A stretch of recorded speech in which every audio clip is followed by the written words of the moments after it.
హైడ్రా అన్ని రాష్ట్రాలకు అవసరం. బతుకమ్మ కుంటను సందర్శించిన ఢిల్లీ మున్సిపల్ బృందమట. 3 నెలల వ్యవధిలో చెరువు నిర్మాణం అపూర్వం, అమోఘం.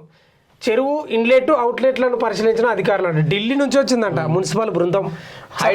హైడ్రా వంటి సంస్థ ప్రతి రాష్ట్రంలో ఉండాలని ఢిల్లీ మున్సిపల్ అధికారుల బృందం అభిప్రాయపడింది. అప్పుడే చెరువులు, నాలాలు, కాలువలు అక్రమణకు గురి కాకుండా ఉంటాయని పేర్కొంది. అంబర్పేటలోని బతుకమ్మ కుంటను ఢిల్లీ మున్సిపల్ అధికారుల బృందం మంగళవారం సాయంత్రం సందర్శించింది. చెరువు చుట్టూ తిరుగుతూ అభివృద్ధిని దశల వారీగా తెలుసుకుంది. ఒకప్పుడు చెత్త నిర్మాణ వ్యర్థాలతో నిండిన ప్రాంతం చెరువులా రూపాంతరం చెందడాన్ని చూసి ఆశ్చర్యపోయింది.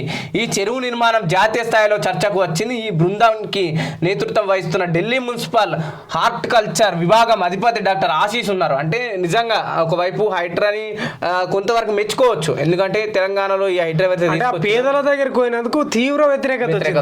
ఇన్కన్వెన్షన్ కూలగొట్టినప్పుడు ఏమో జేజేలు పలికిరు ప్రజలు. ఈ పేదల దగ్గరకు పోయేది లేకుండే, వాళ్ళు కూడా కొంచెం మానవత్వం చూసేది ఉండే. రైట్.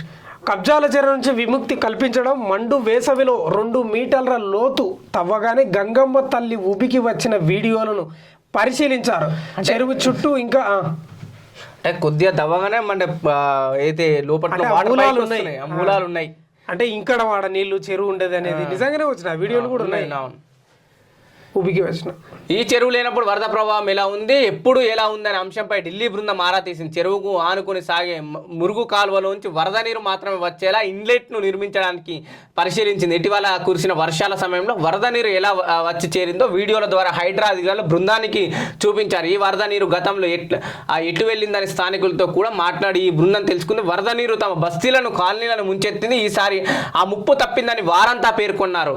ఆ చెరువులు అవుట్లెట్లను కూడా ఈ బృందం పరిశీలించింది. హైడ్రా అధికారుల మోహన్ రావు, బాలగోపాల్ చెరువులను అభివృద్ధి పనులను పర్యవేక్షిస్తున్న విమోస్ టెక్నాక్రాట్ ఎండిపి యునెస్తో పాటు హెచ్ఎండిఏ ఎస్సిఐ అధికారులు కూడా ఢిల్లీ బృందంతో పాటు బతుకమ్మ కుంటను సందర్శించారని చెప్పేసి కూడా ప్రధానంగా తెలుస్తుంది. మొత్తమే అయితే నిజంగా వాస్తవంగా ఆడ కుంటనే లేనట్లు చెత్త చెదారం, పందులు, అసాంఘిక కార్యక్రమాలు, అక్రమంగా బిల్డింగ్ కట్టడం నిజంగానే పరిచయారు.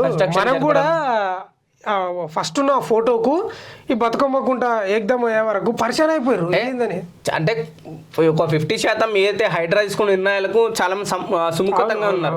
కానీ ఎక్కడైతే పేదలిళ్ళు పర్మిషన్స్ అంటే ఏదైతే చెప్పకుండా లేకపోతే నోటీస్ ఇవ్వకుండా కూల్చేయడం వల్ల అది చాలా వరకు ఇబ్బంది అయింది. ప్రభుత్వానికి నెగిటివిటీ తీసుకొచ్చింది తప్ప ఇప్పుడు ఈ చెరువుల విషయంలో ఎక్కడ కూడా వాళ్ళకి నెగిటివిటీ రాలేదు. ఢిల్లీ బృందం జాతీయ స్థాయిలో చర్చ జరుగుతుందంటే సక్సెస్ ఉన్నట్టే ఖచ్చితంగా. ఇప్పుడు ఈడ మాదాపూర్ సున్నం చెరువు కూడా రెడీ అవుతుంది. అది 2-3 నెలల కంప్లీట్ అవుతుంది మరి.